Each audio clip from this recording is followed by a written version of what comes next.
So he was a tough guy, and but he was a man of his time, and it was a whole different time than most people can imagine now. Sam's initial response to everything was just revenge. You know, there were 44 people that showed up at his house. It was a bigger militia, and they called themselves a bigger mob, a bigger militia, bigger volunteers. But they showed up at his house, they killed his little brother, they burned out the farm, and so Sam said, by 1864, out of the 44 that were started at his house, there were 4 left. And so he wanted to make sure that when he would find one of those guys, he made it real personal to make sure that they understood that it was whoever found them, knew it was him. In 1863, the closest thing to a picture at that time was basically a series of dots on a piece of paper that would kind of form a picture. And so there was no real clear description of Sam. There's one picture that I have a copy of that his family pretty much believes is him. He's in a federal uniform, which was how he traveled back and forth up into this area.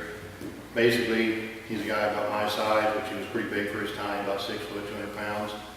They said light gray eyes, kind of hawk-like features. Other than that, you could pretty much describe any man in the room, and somebody could say that's Hildebrand, and yeah, that's it. So, for the first 3 years, they didn't even know exactly who it was they made so mad. The federal government listed him more times in the National Archives than any other person in the Civil War. He's listed over 3,000 times in the National Archives.